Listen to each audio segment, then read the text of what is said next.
የተወደዳችሁ የእግዚአብሔር ልጆች እንደገና መጥቻለሁ ለየት ያለ እዚያው የቀጠለ ፕሮግራም ይዤ እግዚአብሔር ጸጋውን ያብዛላችሁ ተባረኩ ከእግዚአብሔር ከአባታችን ከጌታም ከኢየሱስ ክርስቶስ ጸጋ ሰላም ፍቅር አንድነት ይሁንላችሁ ዛሬ ደግሞ ለየት ያለ የሚያስቅም የሚያነጋግርም የተለመደና ተመሳሳይ የሆነ አይነት የሚመስል ፕሮግራም ይዤላችሁ መጥቻለሁ ይህ የህዳር ወር የመጨረሻው ፕሮግራሜ ነው የተክለ ሃይማኖትን ክብር መናገር ለሟች ፍጡር የሚቻለው የለም ይላል ኢየሱስ የተናገረው ቃል ነው በገድለ ክርስቶስ ሰምራ ውስጥ የተክለ ሃይማኖትን ክብር መናገር ለሟች ፍጡር አይቻለው ዳግመኛም ከዕለታት በአንደኛው ቀን እጅግ የሚያስፈራና በጣም ረጅም የሆነ አምድ ወይም ምሰሶ አየች በላዩም ላይ የቅዱሳን ሰዎች ነፍሳት ተስለውበት ነበር በዚያን ጊዜ ጌታ በኪደተ እግር እየተራመደ ከአምዱ ላይ ሲወጣ እሷም እሱን ተከትላ ወጣች ከዚያም ከአምዱ ስር ተቀምጦ የነበረ አንድ ሰው ባያት ጊዜ ይቺ ጌታዋን ተከትላ በአምዱ ላይ ባሉ ነፍሳት መካከል የምትራመድ ክብሯ በጣም ከፍተኛ ነው እያለ አደነቀ እሷም አቤቱ ጌታዬ ይህ ክብር እየሰጠ የሚናገር ሰው ማን ነው ብላ ኢየሱስ ክርስቶስን ጠየቀችው እሱም አባትሽ ተክለ ሃይማኖት ነው ሲል መለሰላት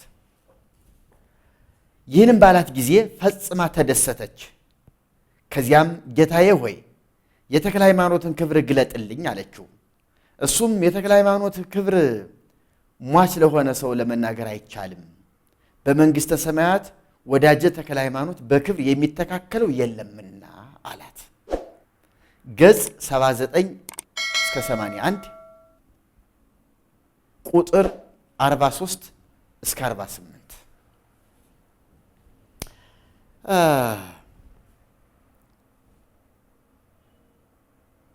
እንደው ስዕሉ አቀማመጡ የጽሁፉ ይዘት አቀማመጡ የሆነ ምናብ መንፈስ የሆነ ወይም ደግሞ እነዚህ የሆሊውድ ፊልም የሚሰሩ ሰዎች ይሄ እንደ አስጨናቂና አሸባሪ አድርገው የሚስሉት አይነት አሳሳል በቃ ህሊናችንን ወስደን የሆነ ምሰሶ አለ ትልቅ አምድ ከዚያ ምሰሶ ላይ የብዙ ነፍሳት ስዕል ተስሏል እዚያ ነፍሳት የሆነ መንገድ አለ መውጫ መውረጃ ከዚያ ኢየሱስ በዚያ ከፍታ ሲወጣ ከዚያ ክርስቶስ ሰምራ ስትከተል ከዚያ ከአምዱ ስር ያለ አንድ ሰውዬ ይቺ ማናት ወደ ላይ ኢየሱስን ተከተላ የምትወጣ በጣም ክብሯ ታላቅ ነው እያለ ሲያደንቅ ከዚያ ክርስቶስ ሰምራ ሰማችና ጌታዬ ማን ነው ይሄ ሰውዬ እኔን የሚያደንቅ አለችው ወዳጅሽ ተክለ ሃይማኖት ነው አላት እሷም እጅግ ደስ ተሰኘች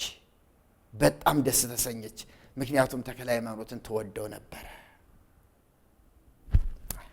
እንደዚህ ተብሎ ነው የተነገረው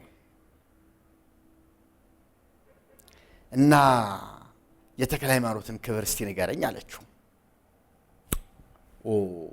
ይሄ በጣም ከባድ ነው ለሟች ፍጡር ለሰው የተክለ ሃይማኖትን ክብር መናገር አይቻልም አላት በጣም የወረደ ነገር ነው ለኔ በብዙ መንገድ ስንፈትሸው በጣም የወረደ ነገር ነው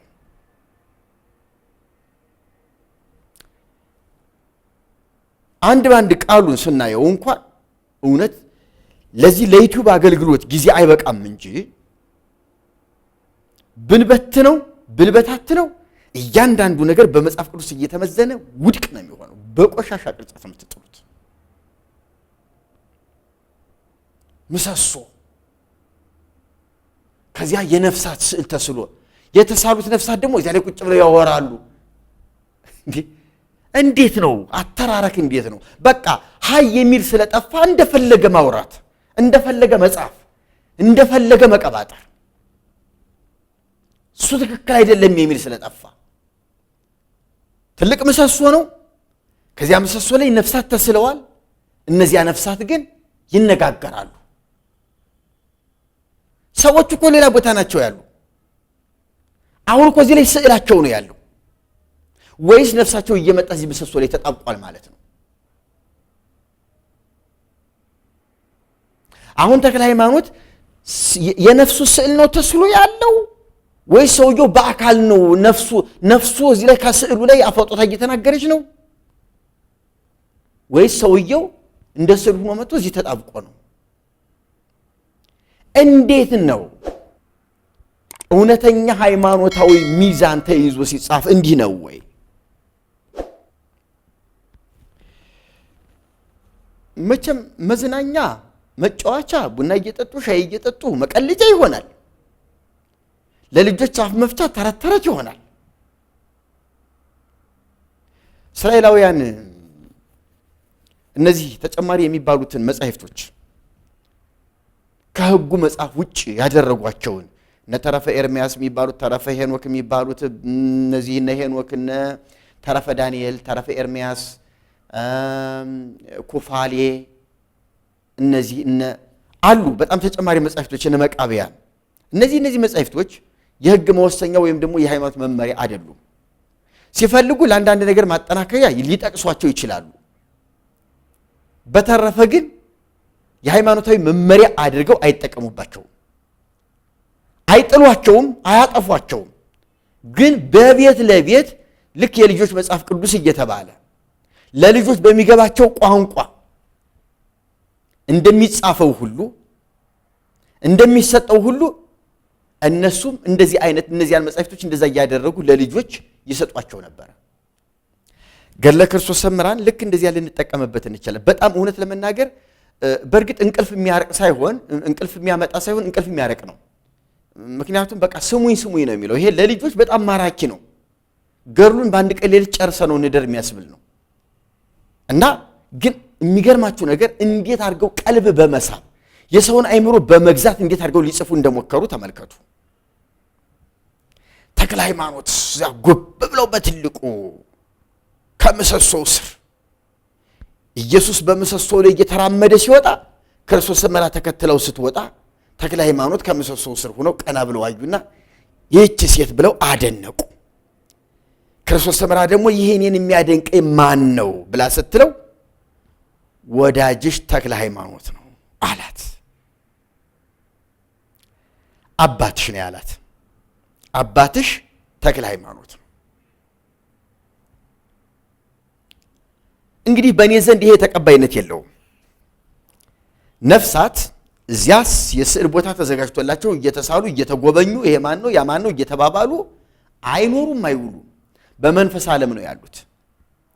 የግድግዳ ስዕል አያስፈልጋቸውም። ምሰሶ መውጫ መውረጃም አያስፈልጋቸውም።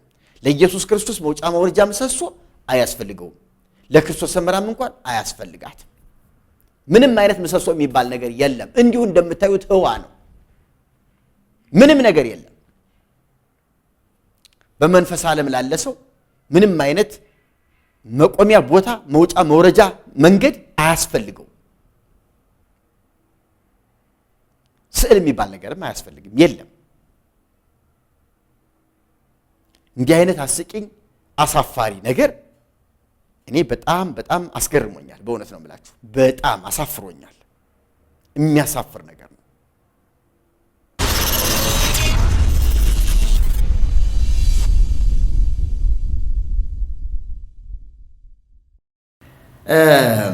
ከዕለታት በአንደኛው ቀን እናታችን ክርስቶስ ሰምራ ሁለት ሰዎች በአንድ ፊት ሌሎች ሁለት ሰዎች በአንድ ወገን ቆመው እጅግ በሚያስደንቅ ራእይ አየች። ሁለት ሰዎችና ሁለት ሰዎች በአንድ ወገንና በአንድ ወገን ሆነው፣ ዳግመኛም ሶስት ሰዎች በአንድ ወገን አንድ ሰው ደግሞ በሌላ ወገን ቆመዋል። እሊህ በሁለትና በሶስት ተከፍለው የቆሙት ሰዎች መሪር እንባ ያለቅሳሉ። ባጠገባቸው የቆመው አንደኛው ሰው በብዙ ተደስቶ ይስቃል። በዚያን ጊዜ እናታችን ክርስቶስ ሰምራ ከእሷ ጋር የነበረውን መልአክ ማለት ቅዱስ ሚካኤልን የሊህ ሰዎች ግብራቸው ምንድን ነው? ጌታዬ ግለጽልኝ ስትል ጠየቀችው። እሊህ በሁለትና በሶስት ወገን ተከፍለው የቆሙት መሪር እንባ ያለቅሳሉ። ሌላው ባጠገባቸው ያለው አንድ ሰው ግን እጅግ አድርጎ ይደሰታልና ምክንያታቸው ምንድን ነው አለችው። ይህ የመላእክት አለቃ ቅዱስ ሚካኤልም እዚያ ለብቻው የቆመውን ሰው ሄደች ጠይቂው፣ እሱ ይነግርሻል አላት። በዚያን ጊዜ ወደዚያ ሰው ዘንድ ሄደችና እነዚያ ሰዎች ሲያለቅሱ አንተን ለብቻ የሚያስቅ ምንድነው ንገረኝ አለችው። እንደዚህ ብላ በጠየቀችው ጊዜ እጅግ አድርጎ ተቆጣት፣ በቆጣውም አስደነገጣት፣ አስፈራራት። ዳግመኛ ወደዚያ መልአክ ተመልሳ ሄዳ ጥያቄን መቀበሉ ቀርቶ ተቆጥቶ አስፈራርቶ መለሰኝ አለችው። አሁንም ሂጂና ደግመሽ ጠይቂው፣ እሱ ያስረዳሻል አላት። በዚህም ጊዜ ዳግመኛ ወደዚያ ሰው ሄደችና ለብቻ የምትስቅበት ምክንያት ምንድነው ንገረኝ፣ ካልነገርከኝ ከቶ አልተውህም ወይም አልለቅህም አለችው። ይህንንም ባለችው ጊዜ ከቀድሞ የበለጠ የቁጣ መዓት አወረደባት። ነገር ግን ግድ ሆኖበት እንዲህ አጥብቀሽ ልትጠይቅኝ የቻልሽው በአንቺ ኃይል አይደለም፣ የመላእክት ሁሉ አለቃ በሆነው በሚካኤል ኃይል ነው እንጂ። እነሆ እኔ አየዋለሁ፣ ቀድሞ ከክብሬ ከማዕርጌ አዋረደኝ፣ ዛሬ ደግሞ ካለሁበት ቦታ እየተከታተለ ይቃወመኛል ሲል መለሰላት። ይህንንም ካለ በኋላ እሊህ ሁለት ሆነው የቆሙት አዳምና ሔዋን ናቸው። እሊህ ደግሞ በሌላ ወገን ሁለት ሆነው የቆሙት እንጦንስና መቃርስ ናቸው። እሊህም በአንዱ ፊት የቆሙት ሦስቱ የምታያቸው ሰዎች አብርሃም፣ ይስሐቅና ያዕቆብ ናቸው። እነሱም ስለ ልጆቻቸው ያለቅሳሉ። ልጆቻቸውን እስከ ዓለም ፍጻሜ ድረስ ከእግዚአብሔር ሳሳስታቸው ክፉ ሳሰራቸው እኖራለሁና። አዳምና ሔዋን ስለ ጠቅላላው የሰው ልጅ ያለቅሳሉ፣ የሰብአዊ ፍጡር ሁሉ አባትና እናት ናቸውና። እንጦንስና መቃርስ ስለ መነኮሳት ያለቅሳሉ፣ የመነኮሳት ሁሉ አባቶች ናቸውና። አብርሃም፣ ይስሐቅ፣ ያዕቆብም ስለ ነገሥታት ያለቅሳሉ። ይህንንም ካላት በኋላ እጅግ ፈጽማ አደነቀች። ወደዚያ ወደ ላካት መልአክም ሄዳ ዲያብሎስ የመለሰላትን መልስና የነገራትን ነገር ሁሉ አንድ ባንድ አስረዳቸው።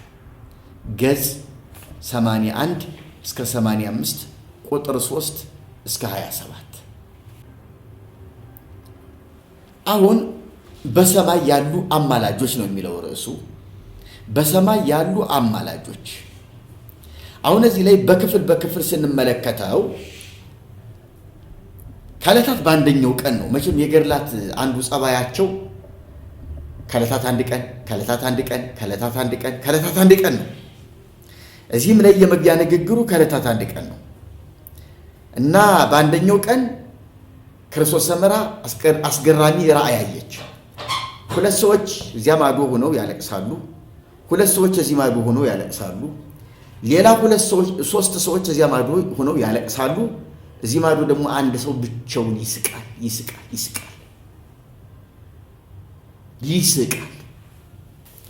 እና ክርስቶስ ሰምራ እያየች ተገረመች። እንዴት እነዚህ ሶስት ሰዎች ያለቅሳሉ፣ ይህ ሰውዬ ብቻውን ይስቃል?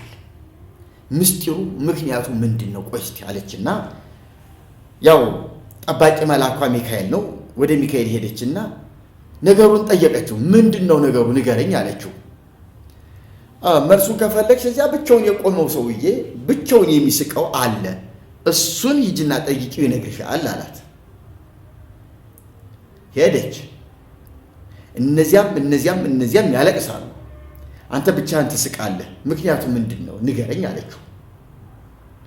ግልብጥ ጣለባት፣ ተቆጣት፣ ደነገጠች፣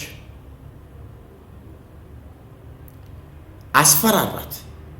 ተመልሳ ሄደችና እንኳን ሊነግረኝ ጭራሽ ተቆጣኝ፣ አስደነገጠኝ አለችው ለሚካኤል።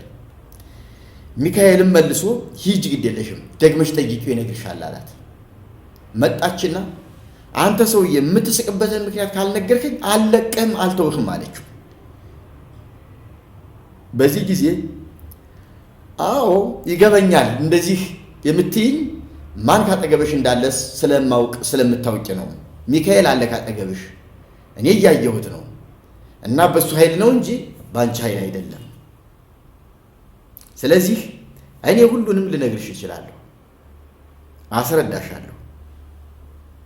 ቀድሞ ሚካኤል ከክብሬ ያዋረደኝ፣ ተዋጋኝ፣ አሸነፈኝ። አሁን ደግሞ እየተከታተለ ይቃወመኛል አላት። ከዚያ በኋላ እንግዲህ ንግግሩን ቀጠለ፣ ማብራራቱን ማስረዳቱን ቀጠለ። እነዚያ ሁለት ሰዎች እዚያ የምታያቸው አዳምና ሔዋን ናቸው። እነሱ የሚያለቅሱት ለዓለም ለሰው ዘር በሙሉ ነው። ምክንያቱም እነሱ የሁሉ እናትና አባት ስለሆኑ የሁሉ ሰው ጉዳይ ያሳስባቸዋል። ስለዚህ ያለቅሳሉ ለሁሉ አላት። እነዚህ በዚህ በኩል የምታያቸው ደግሞ ሁለት ሰዎች እንጦንስና መቃርስ ናቸው። እነሱ ደግሞ ስለ መነኮሳት ያለቅሳሉ። እንጦንስና መቃርስ ማለት የምንኩስና ጀማሪዎች ናቸው። ስለዚህ የመነኮሳት ጉዳይ ግድ ብሏቸው በዓለም ስላሉት መነኮሳት ያለቅሱላቸዋል፣ ይጸልዩላቸዋል፣ ያማልዱላቸዋል ማለት ነው። ከወደዚያ በኩል ደግሞ ሌሎች ሶስት ሰዎች ሲያለቅሱ የምታያቸው አብርሃም፣ ይስሐቅና ያዕቆብ ናቸው። እነሱ ደግሞ ለወገኖቻቸው ለልጆቻቸው ያለቅሳሉ። እውነታው ይህ ነው አላት። ከዚያ ክርስቶስ ሰምራ ነገሩን ተረዳች፣ አደነቀች። የገድሉ ሐሳብ ይሄ ነው። እስቲ ካፍታ ቆይታ በኋላ እንመለስ።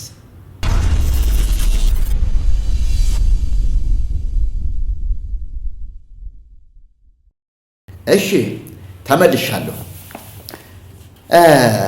በዚህ በተነበበው ክፍል በገለጽኩትም ክፍል ላይ የምንመለከተው በያንቀጹ አንድ ነጥብ አለ።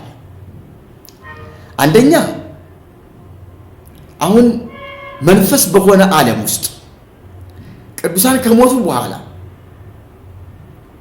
በመንፈስ ዓለም ካሉ በኋላ እያሉ እያለቀሱ ነው ያሉት። ደግሞ የሚያለቅሱት እያንዳንዳቸው ለየምኞታቸውና ለየፍላጎታቸው ነው። አዳምና ሔዋን ያሳሰባቸውና ያስጨነቃቸው ነገር አለ። በዚያ ጉዳይ ላይ ያለቅሳሉ። የፍጥረት ሁሉ ጉዳይ ያሳስባቸዋል። ፍጥረት ያስጨንቃቸዋል። እገሌ አይሉም፣ ነጋዴ አይሉም፣ ገበሬ አይሉም፣ መነኩሴ አይሉም፣ ሴት ወንድ አይሉም፣ ነጭ ጥቁር አይሉም። ለሰው ዘር በሙሉ ዝም ብለው ያለቅሳሉ። እንጦንስና መቃርስ ደግሞ ለመነኮሳት ያለቅሳሉ። ሌላው ሁሉ አያገባቸው። መነኮሳት አሉ፣ ለነሱ ያለቅሳሉ። አብርሃም፣ ይስሐቅ፣ ያዕቆብ ደግሞ ለራሳቸው ያለቅሳሉ። የሚያለቅሱበት ጉዳይ አላቸው። ስለ ልጆቻቸው፣ ስለ ነገዶቻቸው ያለቅሳሉ። እና ተከፍሏል። አዳምና ሔዋን ያስገደዳቸው ያስጨነቃቸው ጉዳይ አለ። እንጦንስና መቃርስ ያስገደዳቸው ያስጨነቃቸው ነገር አለ። አብርሃም፣ ይስሐቅ፣ ያዕቆብም ደግሞ ግድ ያላቸው ነገር አለ። እውነት እንደው ሰው ከሞተ በኋላ በመንፈስ ዓለም መኖር ከጀመረ በኋላ እውነት እንዲህ አይነት የዘረኝነት ጠባሳ አለ? የዘረኝነት አሻራ አለ? እንደዚህ ከሆነ እኮ አማራ ጻድቅ ሲሞት ለአማራ ሕዝብ፣ ትግሬ ጻድቅ ሲሞት ለትግሬ ሕዝብ፣ ኦሮሞ ጻድቅ ሲሞት ለኦሮሞ ሕዝብ፣ ነጭ ሰው ሲሞት ለነጭ ሕዝብ፣ ጥቁር ሰው ሲሞት ደግሞ ለጥቁር ሕዝብ እየተጸለየ እየተማለደ ይኖራል ማለት ነው። አብርሃም፣ ይስሐቅ፣ ያዕቆብ ለነገዶቻቸው ለልጆቻቸው የሚያሳስባቸውና ሌላውን ረስተው ከሆነ የአብርሃም ጻድቅነት ምንድን ነው? እንደው ቢኖር ምልጃው ማለት ነው። እኔ ምልጃ የለም ብዬ ነው ማምነው። የለም ቢኖር እንኳን እንዲህ አይነት በዘረኝነት መንፈስ የተበከለ ምልጃ ተቀባይነት አለው ወይ? በእነሱ ሕይወትስ ይሄ ልምምድ አለው ወይ?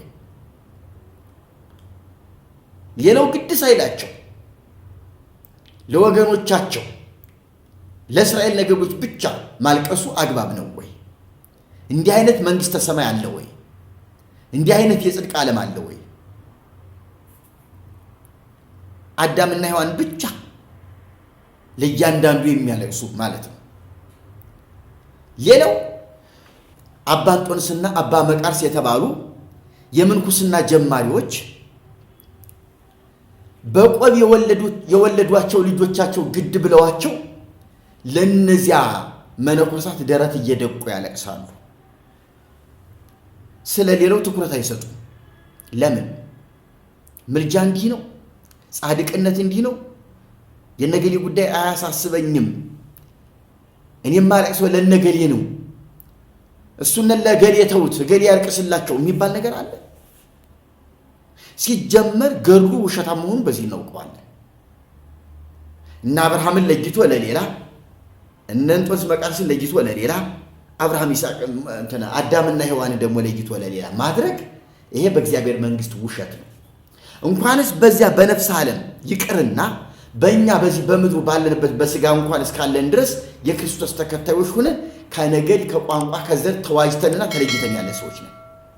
እንዴት ከነገድ ከቋንቋ ከዘር የተዋጀን የአንድ አባት ልጆች ሆነን እያለ ባለንበት በዚህ ዓለም እንኳን የዘረኝነት መንፈስ በተሻረበት ጊዜ እንዴት ነው በሰማይ ሄደን እኔ ለገሌ ብለን የምንለው?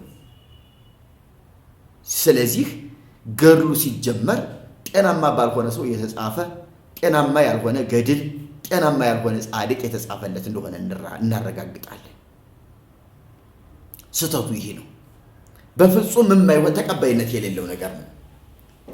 የለው ደግሞ ክርስቶስ ሰምራ ያልተረዳችው ያላየችው ያላስተዋለችው ነገር ነው። እንዴት ያን ያህል መገለጥ ያላት ሴት ብዙ ጊዜ ስትወናበድ፣ ስትደነጋገር፣ ስትጠይቅ ትታያለች። እንዴት እነዚያ እነማን ናቸው ብላ መጠየቅ አስፈለጋት? አዳምና ሔዋን ሴት ወንድ ሆነው እዛ አሉ ማለት ነው። አብርሃም፣ ይስሐቅ፣ ያዕቆብ በዚያ ሶስታቸው ቁጭ ብለው ለብቻቸው አሉ ማለት ነው። እንጦንስና መቃርስ ለብቻቸው እዚያ ቁጭ ብለው አሉ ማለት ነው። እንግዲህ በእያንዳንዱ በየወገኑ ነው ያለ ማለት ነው። በመንፈስ ዓለም ሴት ወንድ ገሌና ገሌ የሚባል አለ? ይህ እኮ በጣም የሚያሳፍር የወረደ ነገር እኮ ነው። ሰማያዊውን ዓለም ያልተረዳ ያላወቀ የዘነጋ ልክ እንደ ምድር ይሄ በክልል በክፍለ ሀገር ከልሎ የኔ የገሌ የዚያ የዚህ የሚባል አይነት አስተሳሰብ ያለው ሰው እንደዚህ አይነት የሞት አስተሳሰብ ያለው ሰው እኮ ነው እንደዚህ እያወራ እንደዚህ እየጻፈ ያለው። እና ክርስቶስ ሰምራን ምንም የማታውቅ ሁሉን ነገር በመጠየቅ ያለች ሚካኤል እየተከተላት ካጠገቧ ሆኖ በብዙ መገለጥ የምትንቀሳቀስ ሴትዮ ይሄን አታውቅም ማለት በራሱ ሌላ ለክርስቶስ ሰምራ የሚያሳየው ንቀትና አላዋቂነት ነው። ይሄ ከባድ ስህተት ነው፣ በፍጹም መሆን የማይገባው። እግዚአብሔር እኮ ሐዋርያው ጳውሎስ ምን አለ መሰላችሁ? ልጅ ሳለሁ እንደ ልጅ ይቆጥር ነበር፣ እንደ ልጅ አስብ ነበር፣ እንደ ልጅ ይናገር ነበረ። ሲያውቅ ግን የልጅነትን ጠባይ ሽር ያለሁ ብሎ ሲናገር ይስተዋላል። ልክ እንደዚሁ በዚህ ዓለም ስንኖር በድንግዝግዝ እንደምንኖር ብዙ የማናውቃቸው የሚጎድሉ ነገሮች እንዳሉ ይናገርና በዚሁ ክፍል ላይ ጳውሎስ ሲሞት ግን እሱ እንደታወቀው ያህል እንደሚያውቅና መገለጥ እንዳለ ይናገራል። ስለዚህ እኔ አሁን ዛሬ በድንግዝግዝ እንዳለሁት አይደለም በዚያን ጊዜ የምኖረው፣ በብዙ መገለጥ ነው የምኖረው። እና በብዙ መገለጥ ያለ ሰው ደግሞ ብዙ አይነት ጥያቄ፣ ብዙ አይነት መጎናበድ አይገጥመውም። እና ይህን ያህል መገለጥ አላት የምትባል ሴትዮ ደግሞ ክርስቶስ ሰምራ ምንም አይነት ጥያቄ ልትጠይቅ ባልተጠበቀባት ነበረ። ግን ገድሉን ምን ያህል እየዘባረቀና እየዋሸ እንደሆነ ክርስቶስ ሰምራን አላዋቂ እንዳደረጋት እዚህ ላይ እንመለከታለን። ዲያብሎስ ሳቂ፣ ይስቃል። ዲያብሎስ ይንከተከታል፣ ይስቃል። እነዚያ ያለቅሳሉ። ለምን ትስቃለህ ስትለው በቃ ሰዎችን ስለሚያሳስት በሚሰራው ስራ ሁሉ ደስ እየተሰኘ በተለይ አዳምና ሔዋን ሲያለቅሱ፣ እንጦንስ መቃርስ ሲያለቅሱ፣ አብርሃም፣ ይስሐቅ፣ ያዕቆብ ሲያለቅሱ እሱ ደግሞ እነሱን ለማብሸቅ ይሁን ምን ለማድረግ አይታወቅም ካጠገባቸው ሆኖ ይስቃል። ባልና ሚስት ተጣሉና ንብረት ተከፋፍለው ተለያዩ ይባላል። እና አንድ ትልቅ ቤት ነበራቸው። ቤቱን ከሁለት ከፈሉ። በቃ ይሄ እንደዚህ ያንቺ ነው፣ ይሄ ደግሞ ያንተ ነው ተባሉና ቤት ከፈሉ። አንድ ትልቅ ቤት እንደዚህ ሳይፈርስ ከፈሉትና ሚስትየዋ ብልጥ ናት፣ ምግብ ቤት አደረገችው። ምግብ ቤት አደረገችውና በባሏ ልታሾፍ ስለፈለገች የምግብ ቤቱን ስም ሳቅ በሳቅ አለችው ይባላል። ሳቅ በሳቅ በቃ የሳቀ ሰው በትልቁ ሳለችና እዚያ ፖስተሩ ላይ ለጠፈች። ከዚያ በኋላ በቃ ሳቅ በሳቅ ምግብ ቤት። ሰውየው በወጣ በገባ ቁጥር ያን ሳቅ በሳቅ ምግብ ቤት እያየ እንዲሁ ጭንቅላቱ ሊፈነዳ ሆነ። በጣም እየተናደደ አንቺ ነሽ እኔ አንቺ መቀለጃ ሁኜ በእኔ እየቀለሽ ቆይ እኔ ደግሞ ሰራልሻለሁ እያለ ይኖራል። በኋላ እንደው አንድ ቀን አሰበ ቆይ እኔስ ለምን እንደዚህ ምግብ ቤት አልከፍትም አለ። በቃ አዎ ምግብ ቤት ልክፈትና ስም ላውጣለት አለ። ከዚያ እንደሷ እዚያው በእልህ ምግብ ቤት ከፈተና ጽሑፍ አመጣ ለጠፈ እና ምን ብሎ ለጠፈ ጽሑፍ የምግብ ቤቱን ስም ምን አለው? ደምሳቂ ምግብ ቤት። አያችሁ ደምሳቂ ምግብ ቤት ብሎ እዚያ ላይ አሁን እሷ ሳቅ በሳቅ ምግብ ቤት ብላለች። እሱ ደግሞ ደምሳቂ ምግብ ቤት ብሎ በቃ የበለጠ እሷን አበሸቀት ማለት ነው። አሁን እዚህ ላይ እነ አዳም እነ ሔዋን እነ አብርሃም ይስሐቅ ያዕቆብ እዚያ ሲሉ ሲያለቅሱ እሱ እዚህ ይስቃል፣ ይቀልዳል፣ ያሾፋል። እንግዲህ እነ አብርሃም እነ ይስሐቅ ምን እንደሚሉት አስቡ። ደምሳቅ አፈር ብላ ሌላ ነገር ሁን እያሉ ይራገማሉ ማለት ነው። እንደዚህ አይነት እንቶ ፈንቶ በሰማይ እንዳለ አድርጎ የሚያሳይ ገድል በእውነት ነው የምላችሁ የእግዚአብሔርን መንግስት ያዋረደ የእግዚአብሔርን መንግስት ያቃለለ የማያውቅ እንደው በክፋት አሰራር የተለከፈ ሰው ነው ማለት ይቻላል። እና እንዲህ አይነት ነገር ፈጽሞ የማይሆንና የማይታሰብ ነገር ነውና ከእንዲህ አይነት የስተት ትምህርት መውጣትና ማምለጥ ይጠበቅብናል። ገድላት መንፈሳቸው እንደዚህ አይደለም። የገድላት አካሄድና ህይወት እንደዚህ አይደለም። በፍጹም ሊሆን አይችልም። እንዴ መጽሐፍ ቅዱስ ላይ ያለውን እኮ ገድል ማየት እንችላለን። አለ እኮ ገድል መጽሐፍ ቅዱስ ውስጥ እኮ ገድል አለ። መጽሐፍ ቅዱስ እኮ ብቻውን የእግዚአብሔር ታሪክ አይደለም። የብዙ ቅዱሳን ታሪክ እኮ ነው ያለው። እስቲ እንደው ከዘፍጥረት 11 ጀምራችሁ እዩት እስቲ አብርሃምን። እስቲ ከዘፍጥረት 6 ጀምራችሁ ደግሞ ኖህን እዩት እስቲ ገድል እኮ ነው። ከዚያ በኋላ አለፍ ብላችሁ እነ ሙሴን ዘጸአት ውስጥ እነ ሙሴን እዩዋቸው እስቲ፣ እነ ዮሴፍን ዘፍጥረት እዩዋቸው እስቲ። ገድል እኮ ነው። መጽሐፍ ቅዱስ እኮ ስንመለከተው የእነዚህ ሰዎች ግን ገድላቸው እግዚአብሔርን የሚያከብር የእግዚአብሔር ሥራ የተገለጠበት እንጂ የእነሱ ብቃትና ጉልበት የተገለጠበት የእነሱ ቤዛነት አዳኝነት የተገለጠበት አይደለም። ይህንን ጠንቅቀን ልናውቅ ይገባል። መጽሐፈ አስቴር፣ መጽሐፈ ሩት፣ እነ ትንቢተ ዳንኤል፣ እነ መጽሐፈ ኢዮብ የእግዚአብሔር ሥራ የእግዚአብሔር ክብር የተገለጠባቸው መጻሕፍቶች ናቸው። በአዲስ ኪዳን የሐዋርያት ሥራ የመንፈስ ቅዱስ ማንነት የመንፈስ ቅዱስ ጉልበትና ኃይል የተገለጠበት እግዚአብሔርን ያከበሩበት እነዚህ አማልክት ናቸው ሲባሉ ኧረ እኛ እንደሱ አይደለንም፣ እኛ ወደ እግዚአብሔር ዘወር ትድኑ ዘንድ ተልከን የመጣን መልእክተኞች ነን፣ ኧረ እኛ እንደናንተ ሰዎች ነን እያሉ ልብሳቸውን እየቀደዱ ከክብር ራሳቸውን የጣሉበት ታሪክ ነው የምንመለከተው። ስለዚህ እግዚአብሔር የከበረበት ታሪክ ነው እንጂ ሐዋርያት የከበሩበት፣ ሐዋርያት የተወደሱበት፣ ሐዋርያት የተደነቁበት ታሪክ የለም። እዚህ ላይ የምናየው ግን ሌላ ነው። አንዳንዱ የጨለመበት፣ አንዳንዱ ደግሞ ከልክ ያለፈ ከክርስቶስ በላይ የሆነ፣ አንዳንዱ ደግሞ በቃ እንደው የሚገርም ዘግናኝና እንደው ቀልድ ጨዋታም የሆነ ነገር ሁሉ እያየንበት ነው። ስለዚህ ወገኖቼ ከእንዲህ አይነቱ ነገር ማምለጥና መውጣት ይጠበቅብናል። እግዚአብሔር አምላክ ይባርካችሁ። ይህንን ክፍል በዚህ ላጠቃልና ወደሚቀጥለው ክፍል ደግሞ እሄዳለሁኝ። በሰላም እንገናኝ። እግዚአብሔር ጸጋውን ያብዛል።